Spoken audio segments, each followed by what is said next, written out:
Hello guys আসসালামু আলাইকুম। আজ আমি আপনাদেরকে দেখাবো পুডিং রেসিপি তৈরি করে। পুডিং রেসিপিটা আপনারা চাইলে দুইটি উপকরণ দিয়ে মাত্র তৈরি করতে পারেন। আমি নিয়েছি এখানে একটি ডিম, আর ডিমটা আমি এভাবে ফেটে বাটির মধ্যে রেখে দিয়ে এটাকে আমি ভালো করে হ্যান্ডের সাথে বা চামচের সাহায্যে নেড়ে দিবেন। এর সাথে এড করেছি লবণ এবং হাফ কাপ পরিমাণ আমি চিনি দিয়ে দিচ্ছি। চিনির পরিমাণটা আপনারা বাড়িয়ে অথবা কমিয়ে দিতে পারেন। এগুলো দেওয়ার পর আমি ভালো করে 10 মিনিট রাখে এভাবে হ্যান্ডের সাথে বা চামচের সাহায্যে নেড়ে নেবেন। নেড়ে নিয়ে ভালো করে ফেটে নিলে এটা ফুলতে কিন্তু অনেক সাহায্য করবে।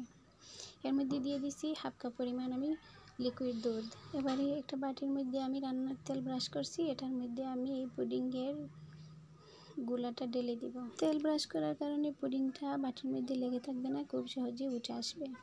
এখন আমি চুলায় কড়াই বসিয়ে 3 থেকে 4 চামচ পরিমাণ চিনি দিয়ে দিচ্ছি একটা ক্যারামেল তৈরি করার জন্য। চিনি দেওয়ার পর অনবরত এটা নাড়তে হবে যেন চিনিটা পুড়ে গেলে তিতা তিতা ভাব হবে, খেতেও ভালো লাগবে না। তাই এভাবে নাড়তে থাকবেন আর সামান্য পরিমাণ পানি এড করবেন যাতে না পুড়ে। তো পানি এড করার পরও আমি অনবরত নাড়তে থাকবো।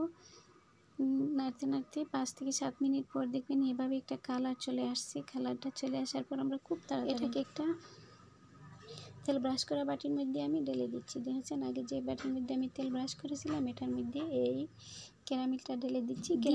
ক্যারামেলটা এমন কোনো কথা না, এটা অপশনাল, আপনারা চাইলে দিতে পারেন, না চাইলে নাও দিতে পারেন, কিন্তু ব্রাশ করতে হবে তেল এভাবে বাটির মধ্যে, তো পুডিংটা খুব সহজে উঠে যাবে। এভাবে চাইলে আপনারা ক্যারামেলটা ঘুরিয়ে ঘুরিয়ে বাটির চারপাশেও লাগাতে পারেন, না হলে মাঝখান দিয়েও বসাতে পারেন। এবার এর মধ্যে একটা চাটনি দিয়ে আমি ডিম এবং দুধের মিশ্রণটা নেওয়ার পর দেখেছেন কতটা দানা দানা ভাব, এটা সরিয়ে ফেলে দিলাম। এবারে আমি দেখেছেন এই বাটির মধ্যে কত সুন্দর করে এটা বসে আছে।